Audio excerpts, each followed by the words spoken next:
তো আমরা আজকে শিখব বেসিক্স অফ অ্যাকাউন্টিং। মানে অ্যাকাউন্টিং স্ট্রিমের যারা না, কমার্স স্ট্রিমের যারা না, তারাও যাতে অ্যাকাউন্টসটাকে মোটামুটি বুঝে ট্যালিটাকে কাজে লাগাতে পারে, তার জন্যই এই বেসিক ক্লাসটা। তো বেসিক্স অফ অ্যাকাউন্টিংয়ের মধ্যে প্রথমে আমরা যাব বেসিক টার্মস। আমরা প্রথমে কিছু বেসিক টার্মস জানব। প্রথমে আসি, what is accounting.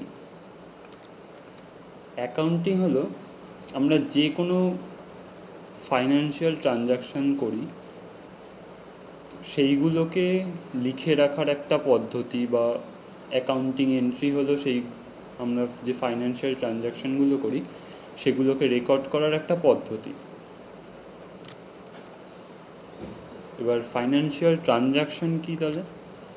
Financial transaction হলো এমন কিছু ট্রানজাকশন যেটার মধ্যে কিছু অ্যামাউন্ট বা প্রাইস বা ভ্যালু যুক্ত থাকে, মানে যেটার কোনো একটা দাম থাকে, সেইটাই হচ্ছে ফাইন্যান্সিয়াল ট্রানজাকশনস। এবারে আসি টাইপস অফ অ্যাকাউন্টিং। অ্যাকাউন্টিংয়ের কী কী টাইপ হয়? তো অ্যাকাউন্টিং মূলত তিন প্রকার।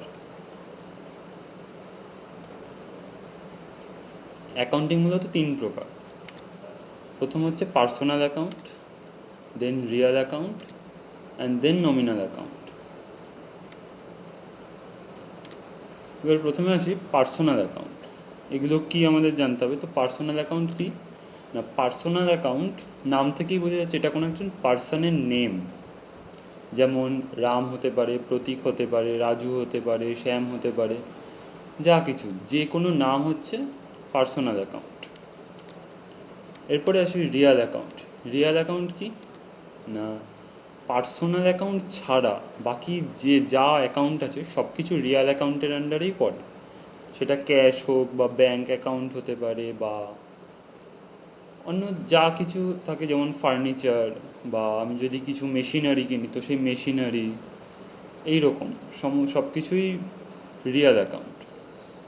এবারে ব্যাংক অ্যাকাউন্ট হচ্ছে একটা রিয়াল অ্যাকাউন্ট, কিন্তু আমি যদি এখন কোনো একটা স্পেসিফিক ব্যাংকের নাম উল্লেখ করি, যেমন স্টেট ব্যাংক অফ ইন্ডিয়া বা পাঞ্জাব ন্যাশনাল ব্যাংক বা ইউকো ব্যাংক, তখন সেটা রিয়াল অ্যাকাউন্ট থাকে না, তখন সেটা পার্সোনাল অ্যাকাউন্ট হয়ে যায়। এবারে আসি নমিনাল অ্যাকাউন্ট। তা নমিনাল অ্যাকাউন্টটা কি না, আমাদের যে সমস্ত এক্সপেন্সেস থাকে বা লস, বা আমরা যেগুলো ইনকাম করছি বা পাচ্ছি আমরা, সেইগুলো হচ্ছে নমিনাল অ্যাকাউন্ট। যেমন আমরা ব্যাংকে যখন অ্যাকাউন্ট খুলি, সেভিংস অ্যাকাউন্ট, তো সেখান থেকে আমরা কিছু ইন্টারেস্ট পাই, তো সেটা আমাদের একটা ইনকাম, তো সেটা নমিনাল অ্যাকাউন্ট। বা আমরা যদি কাউকে দিয়ে যদি কোনো কাজ করাই, তাহলে তাকে যে পারিশ্রমিক দিই বা ওয়েজেস দিই, সেটা একটা নমিনাল অ্যাকাউন্ট। বা আমাদের যদি কোনো এমপ্লয়ি থাকে, তাকে যদি আমরা কোনো স্যালারি দিই, তাহলে সেটা নমিনাল অ্যাকাউন্টের আন্ডারে পড়ে। এবার আসি গোল্ডেন রুলস। গোল্ডেন রুলসটা কি? গোল্ডেন রুলস হলো এমন কিছু রুলস যেটার সাহায্যে আমরা অ্যাকাউন্টিং কাজকর্মগুলোকে অপারেট করতে পারি। এবার আমরা যে তিনটে ধরনের অ্যাকাউন্টসের টাইপ শিখলাম, সেই তিন ধরনের জন্য আলাদা আলাদা রুলস রয়েছে। সেই রুলসগুলো কি না, প্রথমে আসি পার্সোনাল অ্যাকাউন্টের রুলসে। তো পার্সোনাল অ্যাকাউন্টের ক্ষেত্রে বলছে রিসিভার যে হবে সে ডেবিট হবে, মানে যে পাচ্ছে সে ডেবিট, আর যে দিচ্ছে গিভার সে ক্রেডিট। এবার বিষয়টাকে একটা এক্সাম্পল দিয়ে বোঝা যাক। রাম মানিককে 10,000 টাকা দিয়েছে, তাহলে এখানে দিয়েছে হচ্ছে রাম, পেয়েছে মানিক, রিসিভার মানিক, গিভার রাম। তাহলে রিসিভার যেহেতু ডেবিট হবে, তাহলে রিসিভার মানিক হচ্ছে ডেবিট 10,000 টাকা, আর গিভার মানে রাম 10,000 টাকা দিয়ে ক্রেডিট হবে। এবারে চলে আসি রিয়াল অ্যাকাউন্ট। রিয়াল অ্যাকাউন্টের ক্ষেত্রে রুলস কি না, রিয়াল অ্যাকাউন্টের ক্ষেত্রে বলছে হোয়াট কামস ইন, মানে যেটা আমার কাছে আসছে সেটা ডেবিট। সেটা ক্যাশ হতে পারে, ফার্নিচার হতে পারে, মেশিনারি হতে পারে, যেটা আমার কাছে আসছে সেটা ডেবিট, আর যেটা চলে যাচ্ছে হোয়াট গোজ আউট সেটা ক্রেডিট। এবার বিষয়টাকে একটা এক্সাম্পল দিয়ে বোঝা যাক। না, আমি কিছু ফিক্সড অ্যাসেটস পারচেস করলাম 20,000 টাকা দিয়ে। ফিক্সড অ্যাসেটস হলো ফার্নিচার, মেশিনারি, এগুলো সবই ফিক্সড অ্যাসেট, বা ল্যান্ড বা বিল্ডিং সবই ফিক্সড অ্যাসেটসের আন্ডারে পড়ে। তো ফিক্সড অ্যাসেট আমি যদি ক্যাশ দিয়ে পারচেস করি তাহলে আমাকে এখানে দুটো জিনিস বার করে নিতে হবে, যেটা ডেবিট আর ক্রেডিট হবে। তো এখানে আমার কাছে আসছে কি, ফিক্সড অ্যাসেট আসছে, তার মানে ফিক্সড অ্যাসেটস হবে ডেবিট। আর আমার কাছ থেকে চলে যাচ্ছে কি, ক্যাশ, সুতরাং ক্যাশটা ক্রেডিট হবে। আর একটা এক্সাম্পল দিয়ে বোঝা যাক। Stock purchase for ₹10,000 by cheque. আমরা স্টক কিনেছি 10,000 টাকা দিয়ে চেকের মাধ্যমে, ব্যাংক থেকে আমরা চেক পে করেছি। তাহলে আমার কাছে আসছে কি, স্টক আসছে। তাহলে স্টক অ্যাকাউন্ট ডেবিট হওয়ার কথা, কিন্তু অ্যাকাউন্টিংয়ের ক্ষেত্রে স্টক অ্যাকাউন্ট ডেবিট করে না, স্টকের জায়গায় লেখে পারচেস, তাই পারচেস অ্যাকাউন্ট ডেবিট হবে। আর আমার কাছ থেকে চলে যাচ্ছে কি, ক্যাশ চলে যাচ্ছে, কিন্তু সেই টাকাটা কোথা থেকে যাচ্ছে, ব্যাংকের থেকে যাচ্ছে, তাই ব্যাংক অ্যাকাউন্ট হয়ে যাবে ক্রেডিট। এবারে আসি নমিনাল অ্যাকাউন্টে।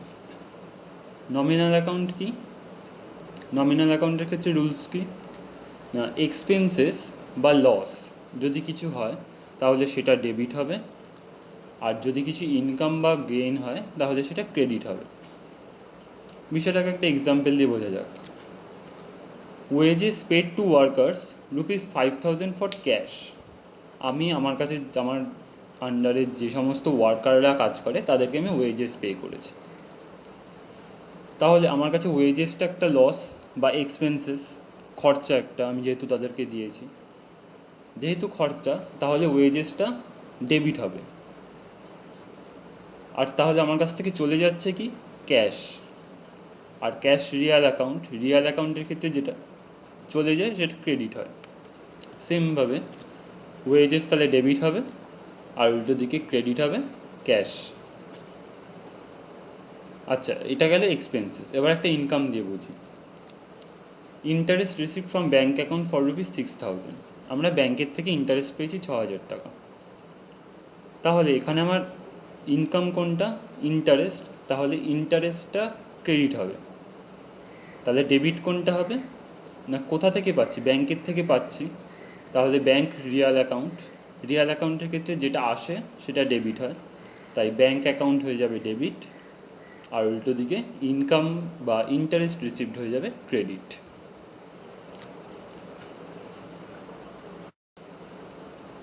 তো আচ্ছা, তো আমরা এবারে আসি যে আমরা এতক্ষণ যা করলাম, ডেবিট ক্রেডিট করে যে সমস্ত এন্ট্রিগুলো করলাম, এগুলোকে বলে একটা এন্ট্রি। তো যে এন্ট্রিগুলোকে করলাম এগুলোকে বলে জার্নাল। তাহলে আমরা অ্যাকাউন্টিংয়ের ক্ষেত্রে প্রথমে আমরা জার্নালে এন্ট্রি করি। এবারে আসি কিছু স্পেশাল জার্নাল। স্পেশাল জার্নাল কীরকম না, এক্সাম্পল দিয়ে বুঝি। Started business with cash for ₹50,000। তাহলে এখানে আমি ক্যাশ দিয়ে আমার বিজনেস শুরু করছি। তাহলে এখানে দুটো পার্টি কী কী, এক হচ্ছে ক্যাশ আর একটা হচ্ছে বিজনেস। তো এবার যখন এরকম পজিশন থাকবে তখন আমরা সবসময় বিজনেসের দিক দিয়ে ভাববো, আমার দিক দিয়ে ভাববো না। তো বিজনেসের দিক থেকে যদি হয় তাহলে বিজনেস কি করছে, ক্যাশ পাচ্ছে, ক্যাশ যেহেতু রিয়াল অ্যাকাউন্ট তাহলে যে পায় সে ডেবিট হয়, তাহলে ক্যাশ অ্যাকাউন্ট হবে ডেবিট। এবার বিজনেসের দিক দিয়েই কে দিচ্ছে না, মালিক দিচ্ছে টাকাটা। এবার বিজনেসের মালিক কোনো টাকা দিলে পরে সেটা বিজনেস মালিকের নামে লেখে না, মালিকের নামের পরিবর্তে অন্য একটা নাম লেখে, সেটা হলো ক্যাপিটাল। সুতরাং তাই ক্যাপিটাল অ্যাকাউন্টটা ক্রেডিট হয়ে যাবে। এই এর ক্ষেত্রে আমরা সবসময় বিজনেসের দিক দিয়ে ভাববো। এবারে আসি পরের এক্সাম্পলে। পরের এক্সাম্পল কি, ক্যাশ ডিপোজিটেড টু ব্যাংক ₹6,000। আমি আমার ক্যাশ বাক্স থেকে ব্যাংকে টাকা জমা দিয়ে দিচ্ছি 6,000 টাকা, ডিপোজিট করছি। তাহলে এখানে পাচ্ছে কে? ব্যাংক, আর চলে যাচ্ছে কি? ক্যাশ। তাহলে ব্যাংক কি? Real account. রিয়াল অ্যাকাউন্টের ক্ষেত্রে কি যে পায় সে ডেবিট হয়, তাহলে ব্যাংক অ্যাকাউন্ট হবে ডেবিট, আর যা চলে যাচ্ছে সেটা হয়ে যাবে ক্রেডিট, তাই ক্যাশটা হয়ে যাবে ক্রেডিট। এখন ক্যাশ আর ব্যাংক এই দুটোর মধ্যে যখন কোনো ট্রানজাকশন হবে বা লেনদেন হবে, তখন সেটাকে আমরা বলি কন্ট্রা এন্ট্রি। ক্যাশ বা ব্যাংকের মধ্যে যে কোনো ট্রানজাকশন হলে পরে সেটা কন্ট্রা এন্ট্রি হয়ে যায়। এইবারে আমরা যখন জার্নাল করি, জার্নাল থেকে আমাদের এরপরে করতে হয় লেজার। লেজারের পরে আসে ট্রায়াল ব্যালেন্স, ট্রায়াল ব্যালেন্স থেকে আমরা ফাইনাল অ্যাকাউন্টস প্রিপেয়ার করি। তো এগুলো কি? আচ্ছা, তো পরপর আসি। জার্নাল থেকে আসি লেজারে। লেজার করতে গেলে আমাদের জার্নালের সাহায্য লাগবে। কীরকম না, প্রথমে আসতে হবে, আমরা যে জার্নালটা করেছিলাম প্রথমে, Manik account debit to Ram account, সেই জার্নালটাই নিই। তো সেই জার্নালে মানিক ছিল আর রাম ছিল। যেহেতু দুজন ছিল, তাই দুজনের নামেই অ্যাকাউন্ট খুলতে হবে, মানিক অ্যাকাউন্ট আর রাম অ্যাকাউন্ট।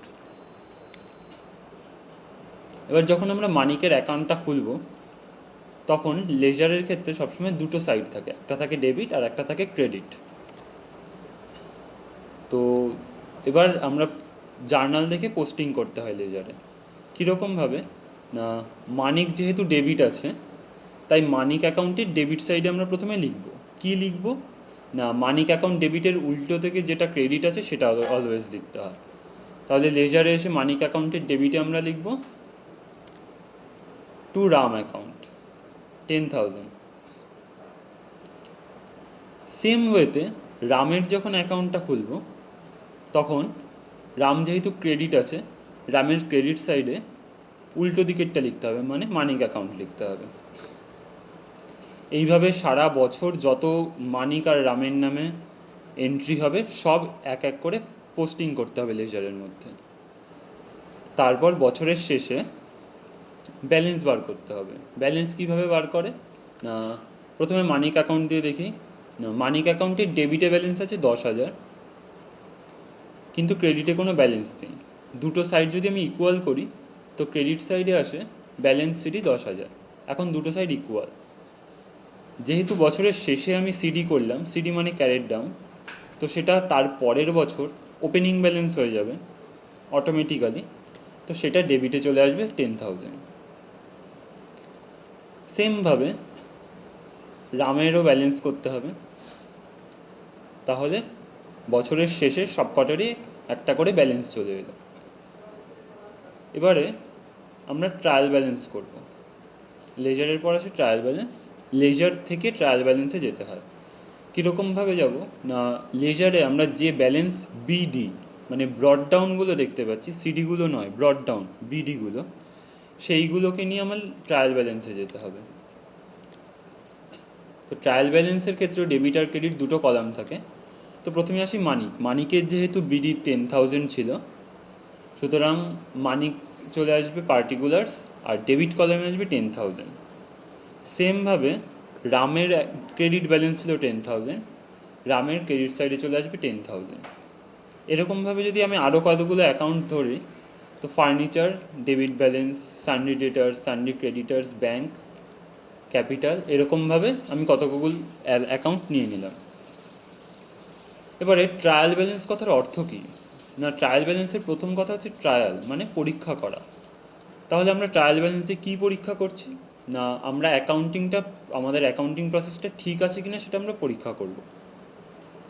কিভাবে পরীক্ষা করব না, ট্রায়াল ব্যালেন্সের শেষে আমরা যে টোটালটা বার করব, সেটার ডেবিট কলামের টোটাল আর ক্রেডিট কলামের টোটাল যদি ইকুয়াল হয়, তাহলে বুঝতে পারবো ট্রায়াল ব্যালেন্স মিলে ঠিক আছে, তার মানে আমাদের অ্যাকাউন্টিং যে প্রসেসটা এতক্ষণ চলছে সেটা ঠিক আছে। এবারে ট্রায়াল ব্যালেন্স থেকে আমরা যাব ফাইনাল অ্যাকাউন্টস। ফাইনাল অ্যাকাউন্টসের আগে আসি, আমরা যে অ্যাকাউন্টগুলো ক্রিয়েট করি তার মোটামুটি 4টে ভাগ হয়। মানিক, রাম, এই যে এত ক্রিয়েট করছিলাম, ফার্নিচার, ক্যাশ, এগুলোর মোটামুটি 4টে টাইপ হয় জেনারেলি। কি কি টাইপ প্রথম হয় অ্যাসেটস, মানে আমার সম্পত্তি কি কি।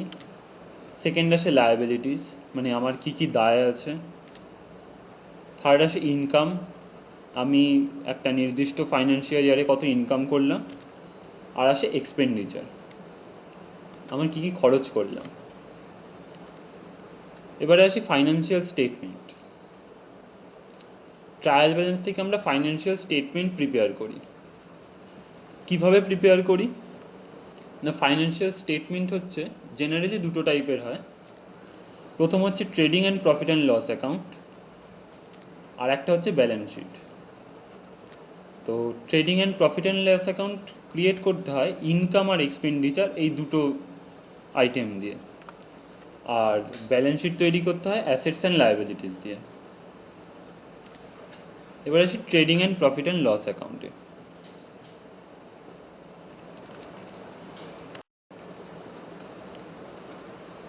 তো trading and profit and loss account এটা হচ্ছে ফাইন্যান্সিয়াল স্টেটমেন্ট প্রিপেয়ারের প্রথম ধাপ।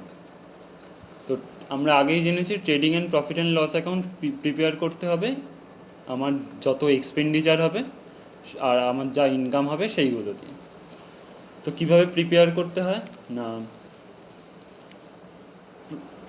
Trading and profit and loss অ্যাকাউন্টের ইয়েটাও খানিকটা লেজারের মতোই হয়।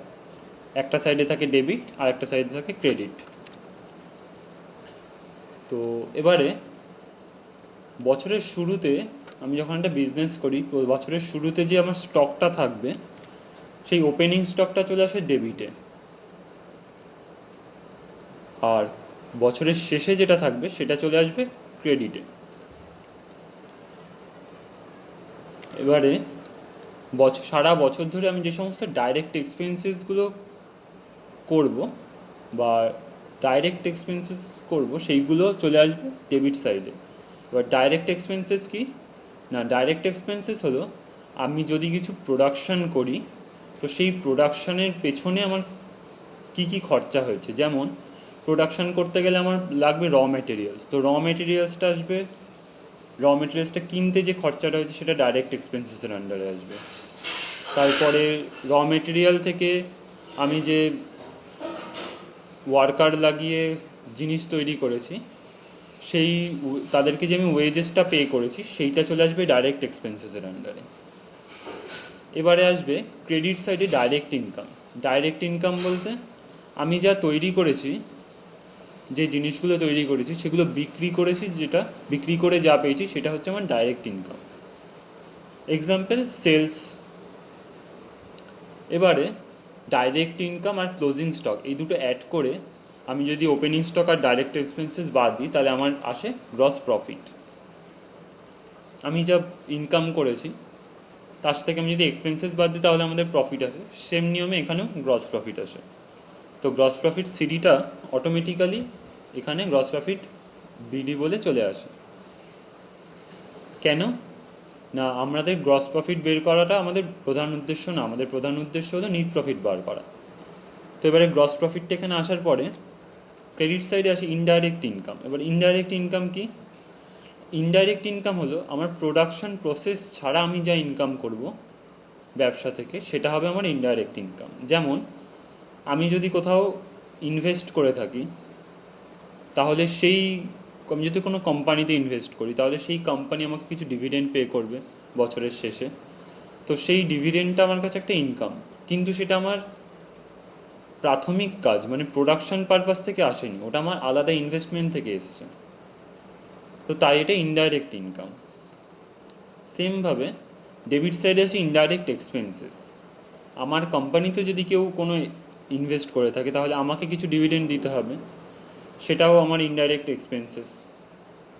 আবার আমি যদি আমার অফিসিয়াল কাজে কোনো লোক রাখি তাকে যে আমি স্যালারি দেবো সেটা ইনডাইরেক্ট এক্সপেন্সেস। কেন না, যে অফিসে বসে কাজ করছে সে ডাইরেক্টলি প্রোডাকশনের সাথে যুক্ত না, যেহেতু ডাইরেক্টলি যুক্ত না তাই সে ইনডাইরেক্টলি যুক্ত, তাই তার এক্সপেন্সেসটা ইনডাইরেক্ট এক্সপেন্সেস হয়ে যাবে।